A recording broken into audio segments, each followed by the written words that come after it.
Hi everyone, today I'm going to be showing you how to do this creepy, ripped apart zombie face mask. All of the colors I'm going to be using are going to be from Kryvaline's new Creamy line. The first step of this design is to put on your base, and I'm using the green and light green. And for the body of the mask, I mixed the two colors together on my sponge. And this was originally supposed to be a zombie butterfly, so that's why it's shaped like that. Didn't really turn out to be that though.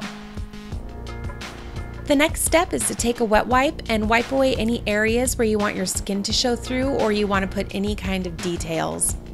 So wherever you want the mask to be ripping, you wipe away.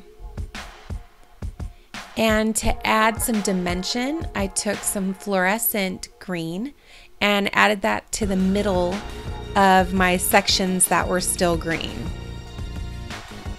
And this is a simple way to give your designs more dimension.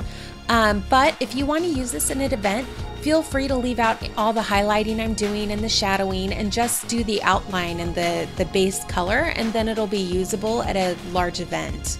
Any design can be simplified. I'm getting people saying that what I'm showing is too detailed, but I want to show you techniques, and then you can leave out whatever techniques to use it at a large event. I just feel that it's more helpful to show you different shading and highlighting techniques. Right now I'm doing the teeth, and I'm starting with the yellow base, and if you're at a large event, just do white tooth and outline it.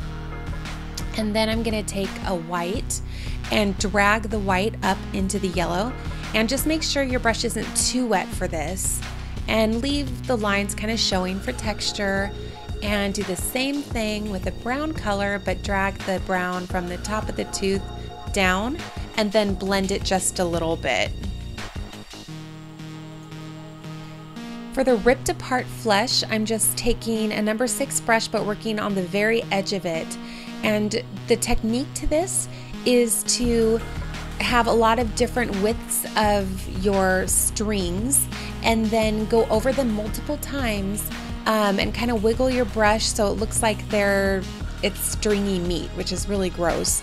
But I added a little bit of black to my brush too. So I have red and just a tiny bit of black on my brush, and it gives instant natural shading that way. And then for extra shading, I just took a dry black brush and I'm going over the bottoms of my strings, and then use that same effect on anywhere where you have tearing skin on the outside of the mask as well. Just make sure you layer a bunch of the strings over each other. Continue painting your tearing flesh all around your mask, and then make sure to add your shadows with that dry black paint as well. So we already painted the tearing zombie flesh, so now it's time for the tearing zombie skin. And this of course is green, and then I just painted right over the red of the flesh, and it dragged the red into the green and added some nice easy shadowing. And for highlighting, I took a dry consistency yellow paint and put that right along the top of the tears. I also took that yellow and went along the edges of my eyeballs and the edges of the design and of all the tears. And as you can see, I'm layering my highlights and my shadows in this face paint. And when you do this, it will add so much more dimension to your painting. When you want to be quick, you can just do white, but when you want a really dynamic and detailed design, layer your highlights and shadows. So instead of just doing white, I did light green and then yellow and then white. And here I did brown, and now I'm dragging in black. And this will help your design to look a lot more three-dimensional.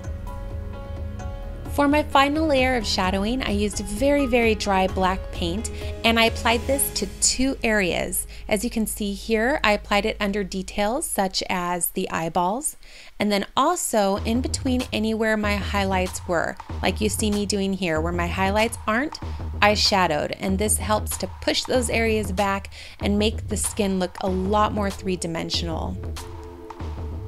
So underneath your tearing skin, underneath any details is where you add that shadow. And then you're going to finish off the eyes. I used the blue by the Creamy Kryvaline, and then I just kind of polka dotted some light blue around the edge of the iris there. And then finally a simple black dot for the pupil.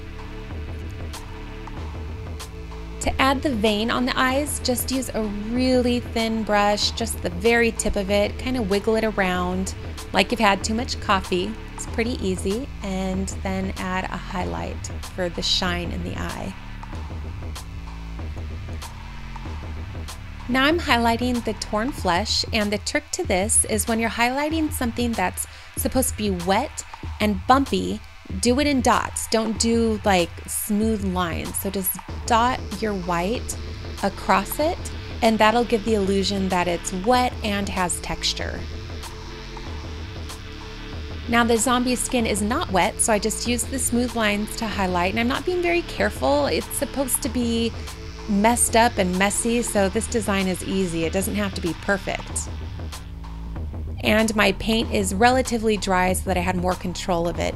Drier paint gives you more control of your work.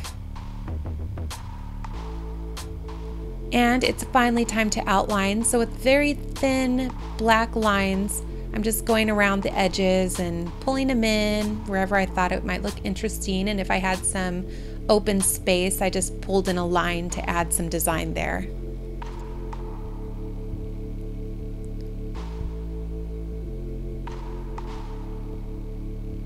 Just continue to go along and fill in your design. And for the teeth, what I did is I outlined them, and then I pulled my brush up at the bottom and also put a little line from the top going down, and that helps the teeth to look cracked and rotten and like they're decaying. To make my eyes appear more sunken in, I took black Star Blend powders and a regular makeup brush and put that in the inner and outer corners of my eyes and on the bottom of my eyes. And then using black paint and very thin lines, I added fine lines and wrinkles to the bottom of my eyes. Oh yeah, almost done. To finish off the design, I put light green paint on my lips and shadowed that with regular green on the outer corners of my lips. And then I finally finished that off by taking black powder and applying that to the outer edges of the lips and the inner corner of my lips. And then this is a really cool BAM stencil. It's like a paint splatter. And I put blood coming out of my mouth and then highlighted the blood using that dotting technique that I used on the ripped apart flesh. And that's it, I'm done. I hope that you guys liked this and that you can use some of the techniques you learned in this video. If you haven't done so already, please like, comment, and subscribe. My Facebook is listed below along with all of the products I used in this video. Have a happy Halloween, everyone.